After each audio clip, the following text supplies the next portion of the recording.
मित्रांनो, आई कुठे काय करते या मालिकेच्या आजच्या भागामध्ये आरोहीची मैत्रीण जर्मनीवरून आलेली असल्यामुळे आता आरोहीला तिला भेटायला जायचं असतं, पण कर्जतला भेटायला जाणं शक्य नसतं.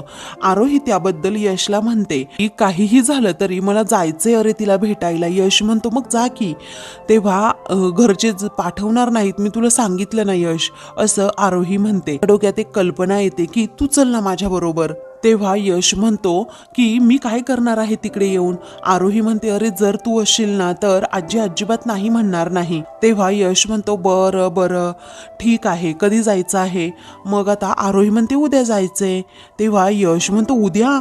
अगं आरोही उद्या लगेच शक्य नाहीये. अगं प्लीज रिअली व्हेरी सॉरी, उद्या शक्य नाहीच आहे. कारण माझं उद्या रेकॉर्डिंग आहे आणि खूप प्रयत्नांनंतर मला एका सिंगरची डेट मिळालीये. तेव्हा आरोही म्हणते ठीक आहे, मग मी तिला कळवते की मला शक्य नाहीये म्हणून, आणि आजी डेफिनेटली मला एकटीला जाऊ देणारच नाहीये. म्हणून आरोही एकदम चेहरा पाडूनच बसते. यश म्हणतो थांब आरोही, लगेच एवढा चेहरा पाडून बसण्याची गरज नाहीये. अगं काहीही होणार नाही, तुला तुझा प्लॅन कॅन्सल करण्याची गरज सुद्धा नाही, कारण माझ्याकडे एक आयडिया आहे. तेव्हा आरोही म्हणते ही बेस्ट आयडिया आहे, पण आम्ही दोघीही घराबाहेर जाणार, आजी हो म्हणतील का? तेव्हा आता यश म्हणतो तू आई बरोबर बोल, मग आई बरोबर आजीला व्यवस्थित कन्व्हिन्स करेल, कारण आई ही आजी बरोबर बोलली ना तर आजी व्यवस्थित कन्व्हिन्स सुद्धा होईल. तेव्हा आरोही विचारते नक्की ना यश? मग आता यश म्हणतो हो नक्की, पण मी तुला आत्ताच एक सांगतोय, माझ्या पिल्लाची काळजी घ्यावी लागेल हा, असं म्हणून तो तिच्या पोटावर हात ठेवतो. आरोहीला असते आणि म्हणते पिल्लाची? पुढे आता यश म्हणतो हो, तिला नीट सांभाळ, तिला काहीही होता कामा नये. तेव्हा आरोही म्हणते तिला म्हणजे? तुला काय माहित रे, ती असू शकते, तो सुद्धा असू शकतो ना. तेव्हा यश म्हणतो नाही, ती तीच आहे आणि हे मला पूर्णपणे माहीत आहे. माझी खूप मनापासून इच्छा आहे मुलगी व्हावी असं. तुला माहित आहे का, मी तिचं नाव सुद्धा ठरवून ठेवले, सांगू का? मग आता आरोही म्हणते सांग ना. तेव्हा यश हसतो आणि म्हणतो आत्ता नाही सांगू शकत. तिला कुठल्या शाळेत घालायचं, कसं वाढवायचं, हा सगळा विचार मी करून ठेवलाय ऑलरेडी. आरोही तुला सांगू का, मला ना तिच्यासाठी खूप पैसे कमवायचे आहेत, कारण तिला काहीही कमी पडता कामा नये. आरोही म्हणते यासाठी खूप अवकाश आहे, तुला माहित आहे ना. यश म्हणतो हो मला माहित आहे, खूप अवकाश आहे, पण तिला कधीही काही कमी पडता कामा नये. आता असं मला झालंय की कधी एकदा माझं पिल्लू माझ्या हातात येतंय, असं म्हणून तो आता हाताचाच किस घेतो. तेव्हा आरोही त्याच्यावर हसते. तेव्हा ती म्हणते अरे वेडा झाला आहेस का? मग आता तो म्हणतो हो वेडा तर मी आहेच. यश आता पुढे म्हणतो हो अगं आरोही तुला सांगू का, आपलं बाळ आल्यानंतर आपलं आयुष्य खूप बदलणार आहे आणि ते चित्रण आम्हाला माझ्या डोळ्यासमोर दिसतंय. तेव्हा आरोही म्हणते हो रे, पण ते आत्ता लगेच रंगवू नकोस, कारण अजून खूप वेळ आहे. बरं जाऊ ना मी उद्या नक्की? तेव्हा यश म्हणतो हो नक्की जा, पण पिल्लाची काळजी घ्यायची हा. तेव्हा ती म्हणते हो रे यश, असं म्हणून दोघेही आता एकमेकांकडे पाहतच राहतात. स्त्रीकडे अनिरुद्ध आणि संजना हे दोघेही थकूनच आता घरी आलेले असतात. तेव्हा आता संजना ही म्हणते अजून किती दिवस असे लोकांसमोर हात पसरायचे ना कळतच नाहीये. अरे सगळेजण काय करतायत माहित आहे का, आपल्याकडे खुनी म्हणून पाहतायत. अरे जेलमध्ये जाऊन आलेला प्रत्येक जण असा मर्डर करूनच आलेला असतो का बाहेर, सांग बरं? आणि त्यापेक्षा एखाद्याचा मर्डर केला असता आणि मग जेलमध्ये गेलो असतो ना तर बरं झालं असतं, असं ती रागा वैतागानेच म्हणते. तेव्हा अनिरुद्ध म्हणतो चिडून काहीही बोलू नकोस. तेव्हा ती म्हणते मग काय करू रे? तेव्हा तो म्हणतो बरं ते जाऊ दे, मला काळजी आहे माझ्या नोकरीची, कारण असंच चालू राहिलं ना तर आपलं खरंच खूप अवघड आहे. तेव्हा संजना म्हणते आणि मला याची काळजी आहे ती आपल्याकडे असलेल्या पैशांची, कारण जे पैसे आहेत ना ते सगळे काम शोधण्यातच चालले आहेत आणि इन्कम तर झिरो आहे, आणि थोडेफार जे काही आहेत ना ते तर येण्या जाण्यातच जात आहेत. पुढे अनिरुद्ध म्हणतो आणि तुझ्या खाण्यापिण्यात मी एकटीच बाहेर खाते का, असं संजना ओरडूनच विचारते. तेव्हा अनिरुद्ध म्हणतो आपल्या घरात जेवण असतं ना, मग बाहेर तरी कशाला खायचं? तेव्हा संजना म्हणते की हो अरे असतं ना जेवण, पण आपल्या घरात आपल्यासाठी जेवण बनत नाही, हे तुला माहीत नाही का? तेव्हा अनिरुद्ध म्हणतो हे बघ, घरात सर्वांसाठी जेवण असतं, पण ते तुला आवडत नाही, आणि आपल्या घरामध्ये नेहमी 4-5 माणसांचं जास्तीचं जेवण हे असतंच. या घरामध्ये आजपर्यंत कधीही कुणीही न जेवल्याशिवाय बाहेर गेलेलंच नाहीये, कारण अरुंधती ही अन्नपूर्णा आहे असं अनिरुद्ध जेव्हा म्हणतो तेव्हा याच अन्नपूर्णेने आपली काय वाट लावली आहे तुला माहीत आहे ना, संजना रागातच विचारते. तेवढ्यातच कांचन आता नाही नाही म्हणत तेथे आलेली असते. त्यावेळी काय झालं असं आता अनिरुद्ध विचारतो. मग आता आरोही आणि अनघा या दोघीही कांचन पाठोपाठ असतात.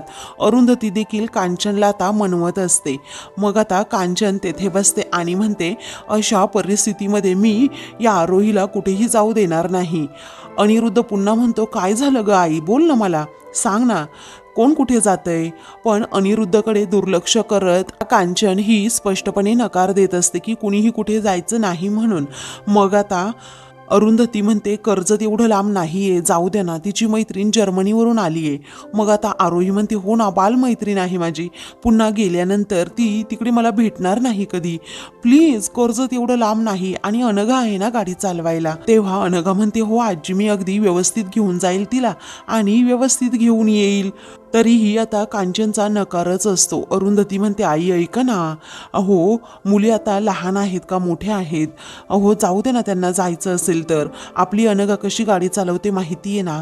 मग आता अनघा देखील म्हणते, हो ना आजी, मी तुम्हाला किती वेळा बाहेर घेऊन गेली आहे गाडीतून, आणि मी कशी गाडी चालवते तुम्हाला अनुभव आहे ना याचा. कांचन म्हणते, हो आहे अनुभव, तरीही तू अजिबात एकटीने जायचं नाही, कारण मला भीती वाटते, ही मुलगी ना खूप धसमुसळेपणा करते. तेव्हा आरोही म्हणते, नाही करणार, एकदम गुड गर्ल सारखी वागेन, चालेल ना, आणि बाळाची पण काळजी घेईल. तेव्हा संजना फक्त सगळ्यांकडे पाहत असते, कारण तिला आणि अनिरुद्धला आता कुणीच गृहीत धरत नसतं. काही वेळानंतर आता अरुंधती खूपच फोर्स करू लागते. त्यावेळी आता कांचन म्हणते, बरं ठीक आहे, जायचं असेल तर जा, पण नीट जायचं, कसारखा मला कॉल करायचा. तेव्हा आरोही आता खूपच खुश होते, आनंदाने उड्याच मारते. त्यावेळी आता कांचन म्हणते, पाहिलं का अगं कशी ही मुलगी धसमुसळेपणा करते. तेव्हा अनघा म्हणते, आरोही एकदम गप्प बसायचा, हा एकदम शांत मुलीसारखं यायचं आणि जायचं, जर तू पुन्हा अशी उडी मारली ना तर अजिबात तुला मी घेऊन जाणार नाही, असं आजीच्याच भाषेत तिला स्ट्रिक्टपणे सांगते. मग आता आरोही म्हणते, चालेल, मी नाही असा धसमुसळेपणा करणार. तेव्हा कांचन म्हणते, बरं ठीक आहे, आता अरुंधतीचा शब्द मी मोडू शकत नाहीये. कांचनने परमिशन दिल्यानंतर अरुंधती म्हणते, जा आता, उद्या लवकर उठायचंय ना, झोपा जा बरं दोघीही. मग आता त्या दोघीही तेथून जातात, कारण अरुंधतीला माहीत असतं अजून 2 मिनिट जरी ह्या इथे थांबल्या ना तर कांचन स्पष्टपणे यांना जाण्यासाठी नकार देऊ शकते. म्हणूनच अरुंधती आता त्यांना पटकन तेथून पाठवून देते. कांचन म्हणते, चला आपणही जाऊ आता. अरुंधती म्हणते, विरजन लावायचंय ना आपल्याला. तेव्हा आता कांचन म्हणते, हो ना, चांगलं स्वच्छ भांडं धुवून घ्या अरुंधती, कारण कसं आहे ना, विरजन मग नाचतं. तेव्हा आता ती ठीक आहे असं म्हणते. त्या दोघीही आता तेथून किचनमध्ये जातात. तेव्हा अनिरुद्ध त्यांच्याकडे पाहतच राहतो. संजना म्हणते, काय रे अनिरुद्ध, हे काय एवढा इग्नोरन्स, काय कामाचा आहे, अरे आपल्याला कोणी इथे गृहीतच धरत नाही. दुसऱ्या दिवशी आता अनिरुद्ध आणि संजना हे दोघेही बाहेर बसलेले असतात. तेव्हा अरुंधतीने सगळं काही पैसा अडका पुन्हा केला सुलेखाताईंना, परंतु गाडी कशी स्वतःजवळच ठेवली, हो की नाही. मग आता यश ते सगळं बोलणं ऐकतो आणि म्हणतो की, एक्सक्यूज मी, कसं आहे ना, गाडीचं म्हणाल तर गाडी सुलेखाताईंनीच पुन्हा इकडे दिली आहे, कारण आजी आप्पांचं वय झाले, त्यांना इमर्जन्सी हॉस्पिटलमध्ये किंवा दुसरीकडे कुठे घेऊन जाण्यासाठी त्यांनी इथेच ठेवली ती गाडी. तेवढ्यातच आता कांचन आणि त्याचबरोबर अरुंधती, आरोही आणि अनघा या चौघीजणी बाहेर येतात. कांचन पुन्हा पुन्हा सारख्या अनघाला आरोहीला इन्स्ट्रक्शन देऊ लागते की व्यवस्थित जायचं, व्यवस्थित यायचं, अजिबात धसमुसळेपणा करायचा नाही, बाहेरचं काही खायचं नाही. त्यावेळी आरोही म्हणते, नाही खाणार बाहेरचं, कारण आईने डबा दिलाय ना आता. कांचन म्हणते, सारखा मला कॉल करायचा. तेव्हा ठीक आहे असं आरोही म्हणते. तेव्हा अरुंधती म्हणते, बरं पोहोचलात की कळवा ग. तेव्हा ठीक आहे असं आरोही म्हणते. तेव्हा यश हा अनघाकडे गाडीची चावी देतो आणि म्हणतो, पेट्रोल फुल भरलेलं आहे, कुठे थांबायचं नाही, हळूहळू जायचं, असं म्हणून तो आरोहीला देखील सांगतो, तू स्वतःची काळजी घे. तेव्हा आरोही ठीक आहे असं म्हणते. तेव्हा कांचन आता म्हणते की, तू म्हटली म्हणून, नाही तर मी अजिबात त्यांना पाठवलं नसतं. आता त्यांची गाडी आता पुढे पुढे जाते तर यश त्यांना बाय करतो. कांचन आता खुर्चीवर बसायला चाललेली असते. तेव्हा संजनाचा तिला चुकून धक्का लागतो. मग संजनाचा हातात असणारा कप आता खाली पडतो आणि फुटतो. त्यावेळी आता कांचनला खूप मोठा धक्का बसतो. तेव्हा ती आता रडते आणि म्हणते, अरे पटकन यश, आरोही आणि त्याचबरोबर अनघाला थांबव. तेव्हा आता यश विचारतो, काय झालं? कांचन म्हणते, अरे काच फुटली आणि अपशकुन झाला. तेव्हा यश म्हणतो, अगं आजी असं काहीही नसतं. तेव्हा कांचन म्हणते, तू थांब रे जरा, आता पटकन तू आरोहीला फोन कर आणि तिला सांग की मागे ये पुन्हा. तेव्हा यश म्हणतो, आजी रिलॅक्स, असं काहीही नसतं. शकून अपशकून असं काहीही नसतं, हे सगळे फक्त मनाचे खेळ आहेत. कांचन आता खूप रडू लागते. तेव्हा अरुंधती तिला समजावते की आई, अहो असं काहीही नसतं, अहो त्यांना खरंच काहीही होणार नाहीये. हा विचार अगोदर मनातून काढून टाका बरं, नाही तर त्या येईपर्यंत तीच काळजी तुम्ही मनात ठेवाल.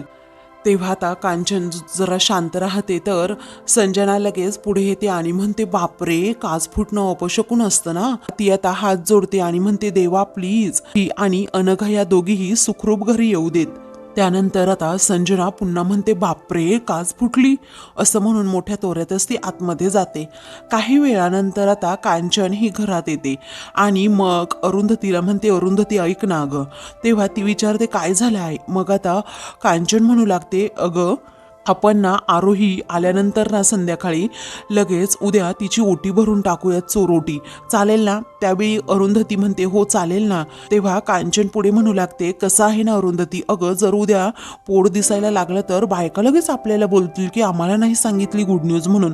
त्या अगोदर उद्या लवकरात लवकर आपण चोरोटी भरू, सोसायटीमध्ये सर्वांना गुड न्यूज पण सांगू. तेव्हा ठीक आहे असं अरुंधती म्हणते. पुढे आता यश तेथे येतो आणि म्हणतो की आई अगं काही काम असेल तर सांग ना. तेव्हा ती विचारते, का रे तुला जायचं नाही का स्टुडिओमध्ये? मग आता तो म्हणतो, जो सिंगर येणार होता ना अगं त्याचा घसा बसला, आता काय गाणं रेकॉर्डिंग करायचं, मग सांग बरं.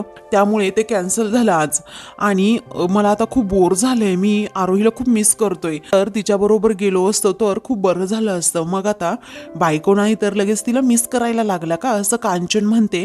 तेव्हा यश म्हणतो की आजी अगं जेव्हा आप्पा 2-2 दिवस गावाला जातात तेव्हा तू नाही का त्यांना मिस करत, असं म्हणून तो आजीचे गालच पकडतो.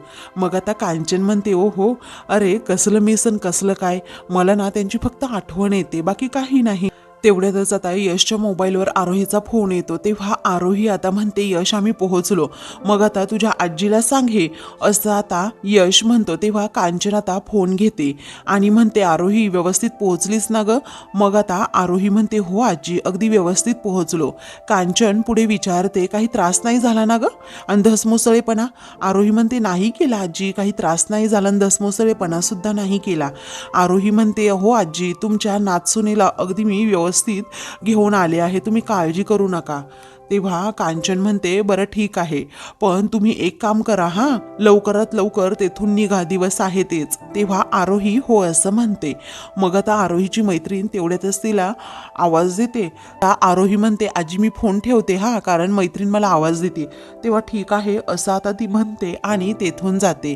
तेव्हा अनघा आता आरोहीला म्हणते की लवकरात लवकर आपण निघूयात हा, घरची काळजी करत बसतील. तेव्हा आरोही हो म्हणते. तर आता पुढे यश म्हणतो, मला बोलायचं होतं आरोही बरोबर. तेव्हा कांचन म्हणते, अरे तिला थोडी तरी मोकळीक दे ना. त्यावेळी ठीक आहे असं यश म्हणतो आणि अरुंधतीला म्हणतो, मला खूप भूक लागली आहे, मला तूप साखर पोळी असं लहानपणी द्यायची ना तसं हवंय. अरुंधती म्हणते, बरं ठीक आहे बाळा, पण तू मला हा नारळ सोलून द्यायचास. यश ठीक आहे असं म्हणतो आणि बाहेर जातो.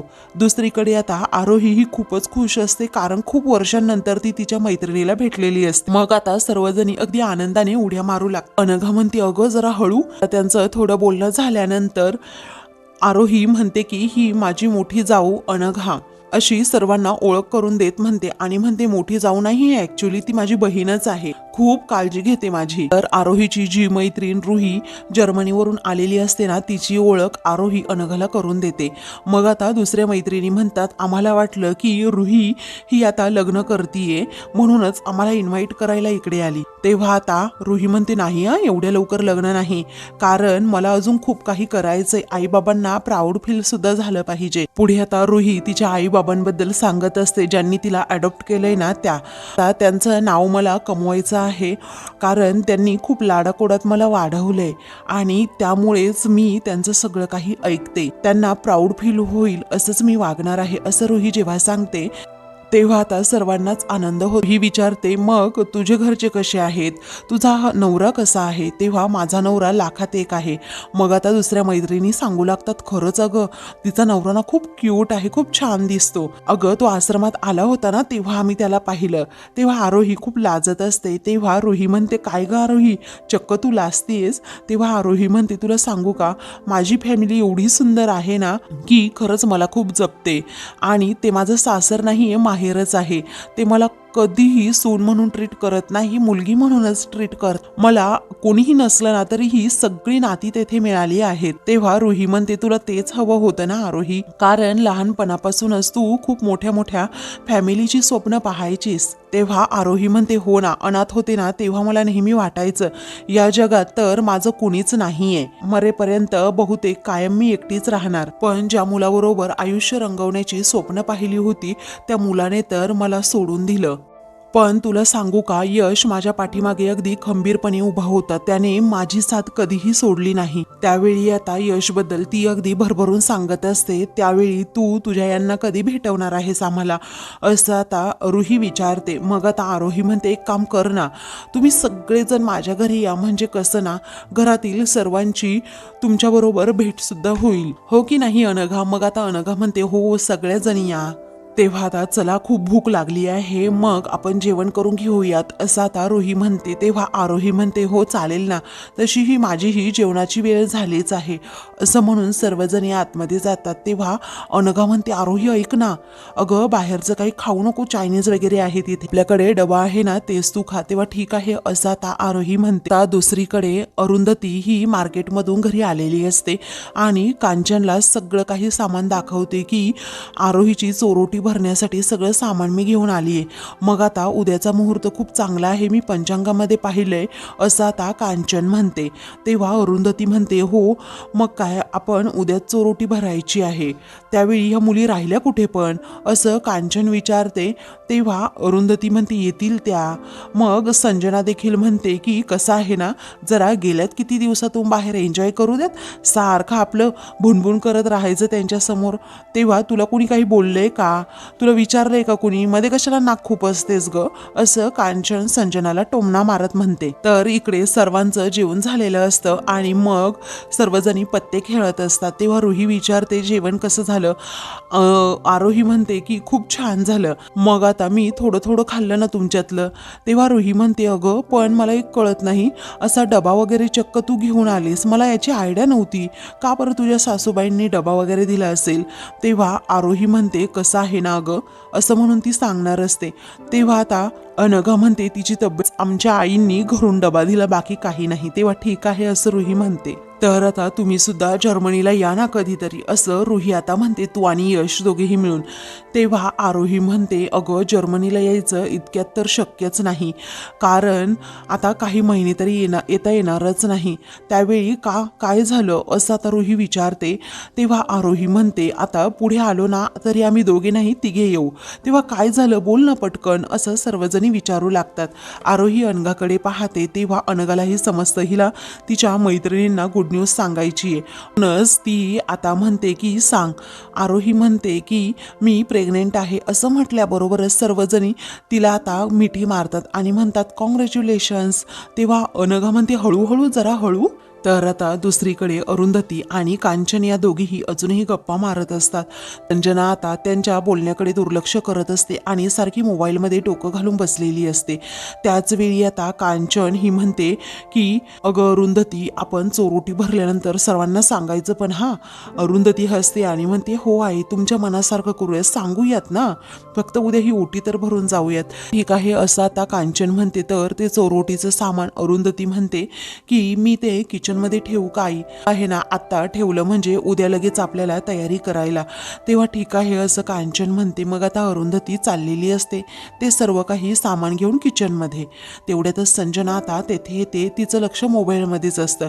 तिचा धक्का जोरात अरुंधतीला लागतो. तेव्हा अरुंधतीच्या हातातून हळदी कुंकवाचा करंटा जाता खाली सांडतो आणि ते कुंकू खाली पडतं. त्यामुळे आता सर्वांनाच मोठा धक्का बसतो. अरुंधती खूप रागात संजनाकडे पाहत असते. संजना म्हणते, काय ग अरुंधती, तुझं काय चाललंय, नुसती मला धडकतेस. तेव्हा अरुंधती म्हणते, नीट बघून चालता येत नाही का. तर कांचन आता रडकुंडीलाच येते आणि म्हणते, काय झाले सकाळपासून, नुसती अपशकून घडतायत, कळतच नाही नक्की काय होतंय ते. मला ना आता खूप धाकधूक होतीये. या संजनाचे काही डोळे फुटले आहेत का. सकाळी सुद्धा अपशकून घडवला हिने, काच फुटली, तो कप फुटला आणि आता सुद्धा हे हळदी कुंकू सांडवलं, बघून चालता येत नाही का, असं म्हणून संजनावरच आता कांचन खूप भडकते. तेव्हा संजना म्हणते, आई हे पहा, मला बोलू नका हा, तुमच्या सुनेला बोला, कारण ती कशी चालली होती वेंधळेपणाने, तुम्हाला दिसत नाही का. अरुंधती म्हणते, आई काळजी करू नका, सगळं काही ठीक होईल, असं म्हणून आता ती ते हळदी कुंकू पडलेलं आता स्वच्छ करून घेते आणि म्हणते, आई हे पहा, कुणाचं मनावर घेऊ नका, काहीही घडणार नाहीये, कुणाला काहीही होणार नाहीये. कांचन म्हणते, अगं पण त्यांना फोन तरी कर. मग आता अरुंधती म्हणते, हो मी करते फोन त्यांना, पण तुम्ही एकदम शांत राहा बरं. पण आता संजना तिथून निघून जाते. तर कांचनच्या मनात धाकधूक मात्र सतत असतेच. मित्रांनो, पुढील भागामध्ये अनघा सांगते की आम्ही आरोहीच्या मैत्रिणींना सांगितलं की ती प्रेग्नेंट आहे. कांचन आता वैतागते आणि म्हणते, तुम्हाला सांगितलं ना एकदा की चोरोटी भरायची होती म्हणून. तेव्हा अनघा म्हणते, सॉरी. तेव्हा कांचन म्हणते, आता कसलं सॉरी, निघा आता लवकर. तेव्हा लगेच निघतो असं आता अनघा म्हणते आणि फोन ठेवून आता आरोहीला ती गाडीत बसायला सांगते. त्या दोघीही चाललेल्या असतात. आरोही आता गप्पा मारत चाललेली असते आणि म्हणते, सगळ्या मैत्रिणींना भेटून खूप छान वाटलं. आता समोरून अचानक एक गाडी येते. तेव्हा आरोही जोरातच ओरडते, तिच्या पोटातही दुखू लागतं, म्हणून अनघा ही जोरात ओरडते आणि पटकन आपलं गाडीचं स्टेअरिंग दुसरीकडे वळवते. मोठा धक्का बसतो. नक्की काय झालं, अशाच मालिकेंचे पुढील भाग पाहण्यासाठी चॅनलला सबस्क्राईब